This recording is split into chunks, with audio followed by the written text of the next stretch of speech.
Hi, this is Mary Greendale, and it's campaign season. Candidates are starting to be interviewed, and I want you to understand that when I interview these candidates, I am asking each candidate for an office the same questions.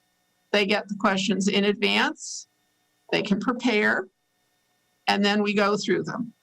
I have found this to be a good way to get a sense of how people respond to the questions in substance, and also how they differ between one candidate to another. The other thing, for candidates that are not opposed, I do not do interviews, but if they are brand new to town government, I do. And I do so because I believe that people have the right to know who's running their town government. And so we meet them, we talk to them, and we ask them a series of questions that's appropriate for their town office. So you will be able to watch these interviews at your leisure, and keep an eye out for them, and let's get going.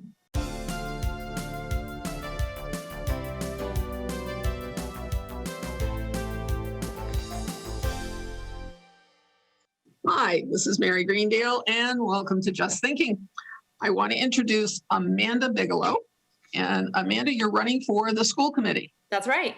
Thank you for having me. Oh, thank you very much for being willing. So just tell me a little bit about yourself. All right. So I'm a Holliston townie. I grew up here in Holliston and graduated from Holliston High. Moved away for a little while and came back about 7 years ago with my husband and my two daughters. We're happily raising our kids here.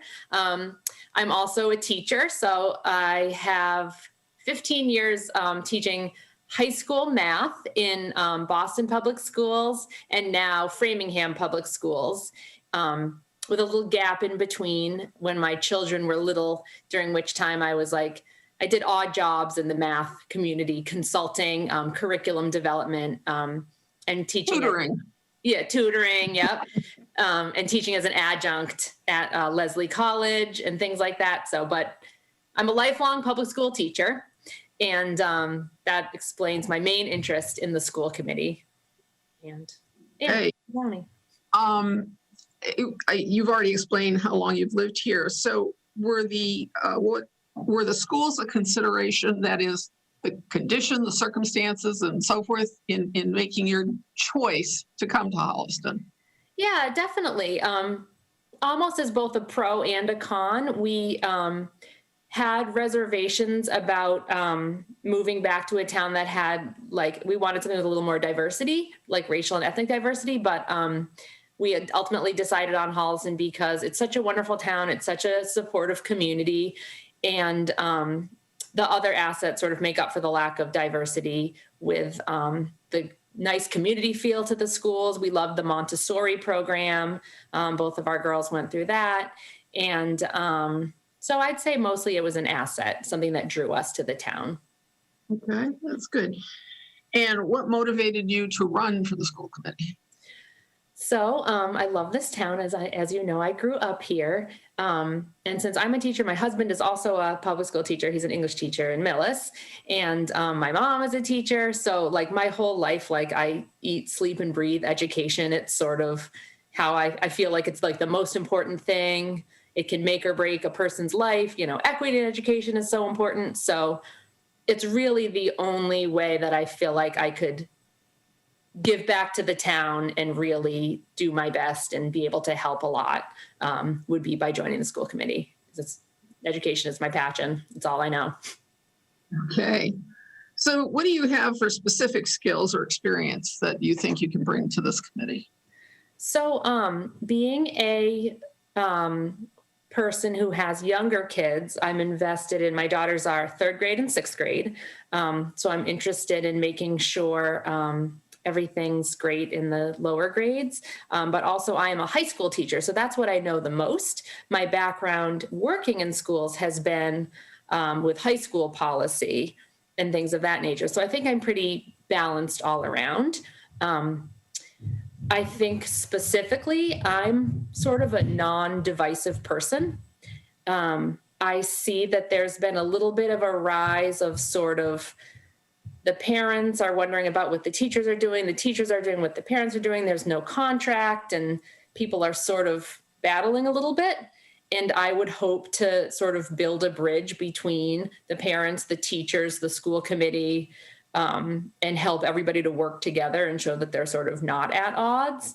I think as a high school teacher, I have a lot of experience in sort of conflict resolution and conflict de-escalation and helping everybody to sort of see eye to eye and compromise and get along. So I think that's a good skill I'd be able to bring. I'm not afraid to share my opinions and stick to my opinions, but I'm not especially stubborn. I'd like to be able to compromise and help people to be able to work together. So there's that. Also, being a math teacher, I would like to put a focus on the math here in Holliston and STEM and that kind of thing, and what kinds of things we could do to maximize the excellence of our math program and our STEM program. Right. So in the time since your children started here, in your opinion, have the schools improved, stayed the same, declined? And just skip over COVID because that doesn't count. I know. You can't look at last year. Right. Although I will say, I think the schools have done an absolutely amazing job in COVID. I teach in Framingham, and I didn't even see a kid in person until March. So the fact that my daughters have been in person this whole year, and I think they've done an amazing job under crazy circumstances. But in general, I have had a really good experience. My daughters have had absolutely amazing teachers all throughout. I've been very, very happy with the education that both of them have gotten here. I mean, my daughter is in 6th grade this year, and she loves it. I mean, who loves middle school, especially during a pandemic? So I think that speaks a lot to her teachers, and the experience that she's been having is great. So their experience has been wonderful. I will say that at the high school and the middle school level, there have been some negative changes that I've seen, just some small specific things. Like I hear a lot about we don't attract a lot of substitute teachers enough, and kids in the high school are like sitting in the cafeteria because there aren't enough substitute teachers. So they're spending a lot of time with no teacher in the cafeteria a lot. I know we used to offer AP statistics at the high school, which is one of the fastest growing AP courses. And we no longer do. Kids can do it online by themselves, but that's not really, it's hard to teach yourself AP math online alone. So I don't really know specifically what the reasons for this are, or for us not being able to sort of keep up with other towns as far as growing our AP program. Instead, it seems like we're shrinking a little bit. So that's something I think has gone down a little, just kind of a little thing. But I don't know. I think there are definitely issues that we need to work on, even though for the most part, I think the schools are great. Right. What do you think the school's two top assets are? So a specific one would be the Montessori program. We've had a great experience there, but more in general, and an expansion of that, the teachers. I think they're generally a really, really committed, enthusiastic bunch. And I think they collaborate well together. And along with that, I think the biggest asset is in general the personalization and connectedness in the Holliston schools. The teachers all seem to know my kids really well. They know me. You know, I've had personal phone calls from Mr. Kime or the bus coordinator and things like that. And everything just feels like we're all working together as a team to support the kids. And I really feel that sort of, it takes a village mentality in the schools with my own kids. So I think they've done a great job with that. I think that's the biggest asset. And what do you think the top liabilities are? So obviously our town does not have a lot of tax revenue and money. So I think, and I imagine when I'm on the school committee, the biggest issue will be we need to scrape together to find money to stay competitive as a school system with towns that have more tax revenue and things of that nature. I know we don't necessarily pay our teachers as well as some other towns. I don't think it's horrible, but I do think it's, certainly an issue. And that's coming with that are other financial problems. Like a lot of people are talking about, we need a new high school, the physical building. I don't necessarily think we need that right away. I can talk more about that later. But it's hard living in a town where we don't have a ton of tax revenue to do the things we need to do. So that's one thing. And the second thing, I don't mean to keep talking about math and being a math nerd, but I don't think the math is incredible here in Holliston. So I teach in Framingham, which has a very different demographic, and approximately 40% of our high school seniors take an AP math at the high school. And I know that in Holliston, at least last time I checked, which was a couple years ago, they only had one section of AP, 2 AP calculuses in one class. So 20 something kids out of the whole grade taking AP math. Because again, there's no statistics. So I don't think, I think there are probably great things about the math program, but just from tutoring in town and talking to folks, because of my line of work, I know that not everyone is as satisfied as they could be. Interesting. Bearing in mind that you are just one of 7 members, is there something in particular that you hope to accomplish in your first term, and how will you measure your success? That is a great question. So the first thing I would like to do is to offer my areas of strength to the initiatives that are already going on from the school committee. So I know there's been a lot of work done as far as recovering from the pandemic, helping students with their social emotional growth and social emotional issues that they've been having as a result of the stresses of school, as well as learning gaps. I also know that equity and inclusion is a big part of the school committee's current purview, which is a real other passion of mine.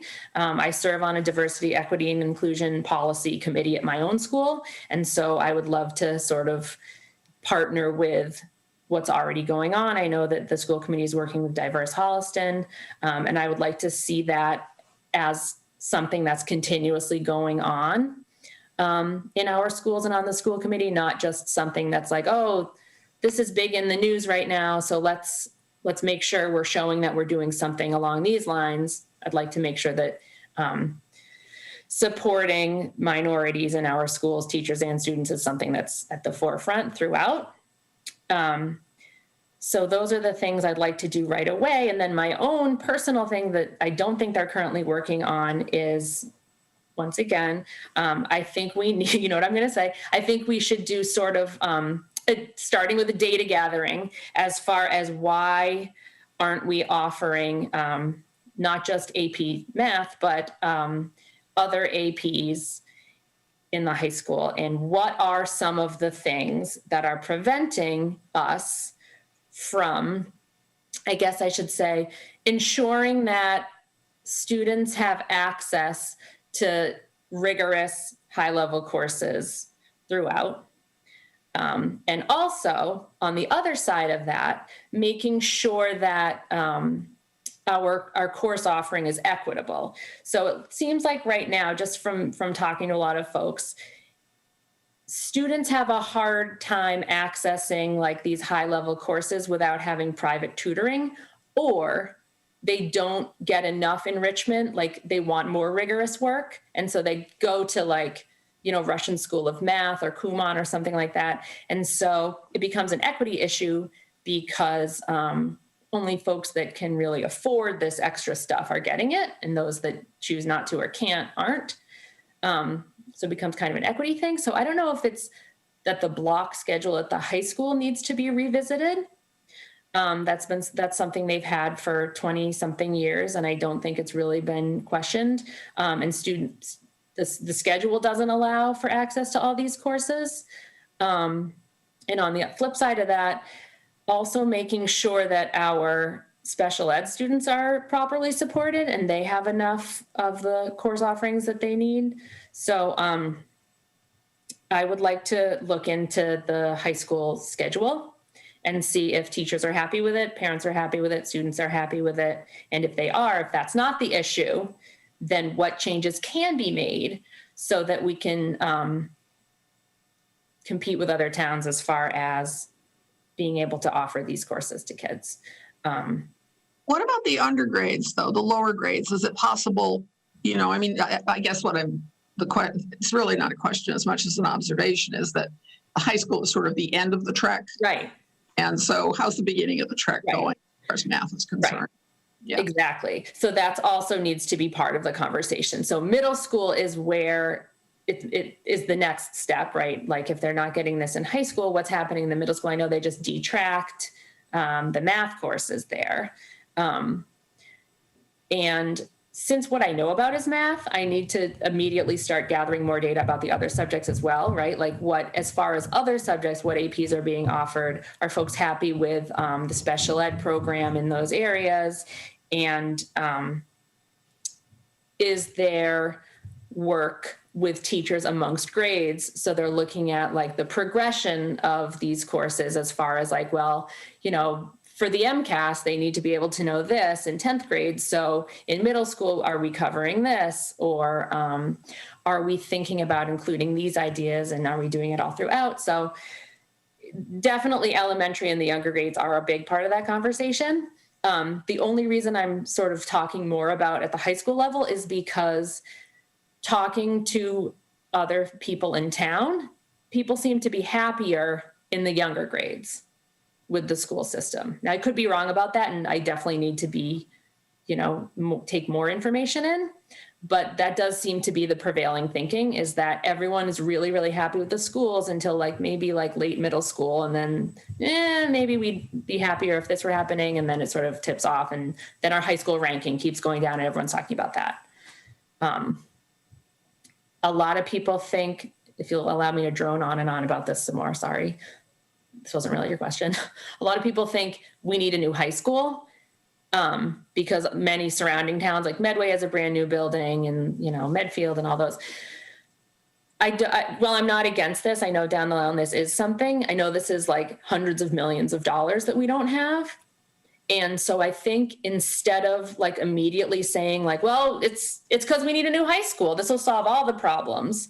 I don't think a new physical building will solve all the problems if kids are still having study hall in the cafeteria for half the day because we can't keep substitute teachers, or kids are still so stressed and unhappy because they don't have enough, personal connections with teachers or something like that. I don't think building a new giant building is going to solve all those problems. So while I do recognize that we probably need that down the line, I'd like to work from the inside out first. Okay, thank you. So right now, as you well know, and most of the public is probably aware just by looking at signs, there's some tension around the negotiation with the teacher's contract. And it seems historically, sometimes it's a good year and sometimes it doesn't go as well as you want. So you're not likely to have a whole lot of a role in that whole thing because the train already left the station, But have you ever been involved in negotiations, perhaps in your own schools and your own experience, or if not, some other related kind of situation? Yeah, I hope you're right. I hope by the election, the teachers will have a contract. This will be a non-issue, but we'll see. So when I was in Boston, we were always working without a contract. I'm sure you've heard the Boston Teachers Union, and I don't know, it's a sort of contentious issue, and we were often without a contract, and it's really difficult. You feel underappreciated as a teacher, and that's something in Holliston that I hate to see happening because the teachers are really the unsung heroes in this pandemic here. Holliston especially, I know I've said this before, but they have just done such a heroic job. Seeing it as a parent from how my kids experienced this year, and also being a teacher, a remote teacher, and now a hybrid teacher, it's easily 3 times the work as doing your regular job. So I really hope they get a contract. I've never been on a negotiation team myself. I've never been a union rep at school, but I just know from going to MTA meetings and talking closely with folks at my school that have been on the negotiation teams that have actually done the working out of the contract. I know what it entails, and I know what the components of the contract are, but I've never been a union rep or negotiated myself in my career as a teacher. I suspect, though, in many situations you've probably had to negotiate with students and other faculty and all the rest of it. Oh, Something of or course. something. As Yeah. a negotiator, yes. So when I was in Boston, I was a department head, math department head for a couple of years. And Yeah, there's a I lot of, was sort of a go-between the city would be telling us, these initiatives that had to be citywide and the teachers didn't want to do it. So I've certainly represented teachers and administration in things like that, if not a contract dispute. I certainly have been in many situations where I've been sort of a mediator and have had to help groups compromise and things like that. okay.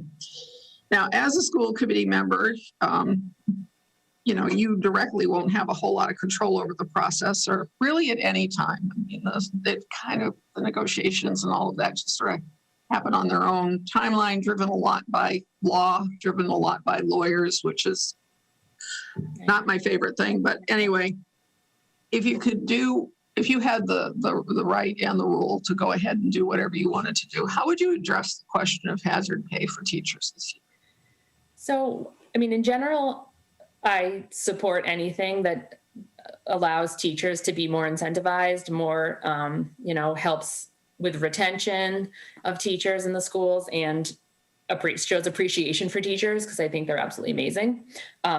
So if we had all the money in the world, I would say, yes, absolutely, of course.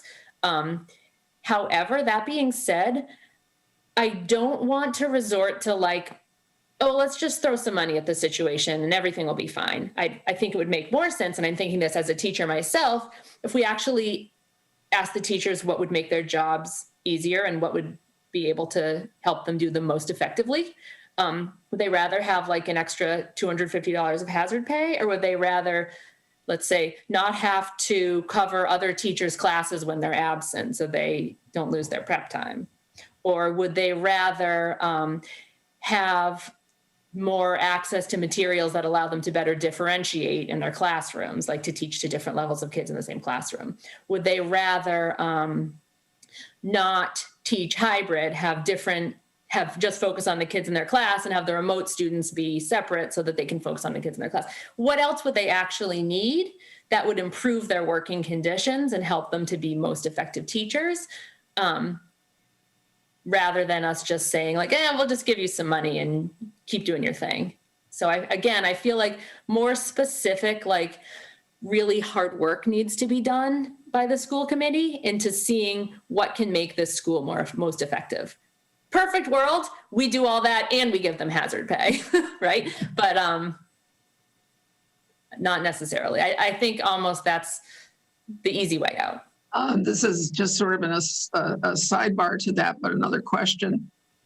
Have you seen or heard of any conversations that are exploring those alternative approaches? In Holliston? I mean,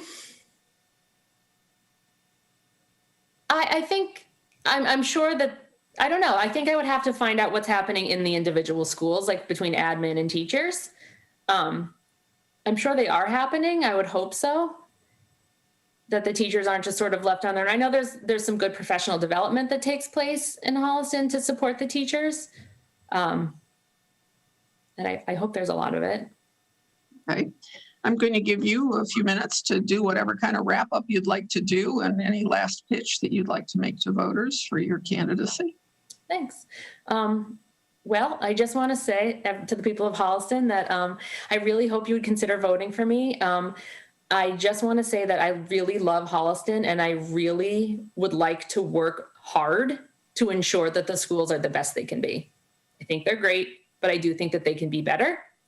And as a teacher, I can't stress enough the importance of having a positive educational experience.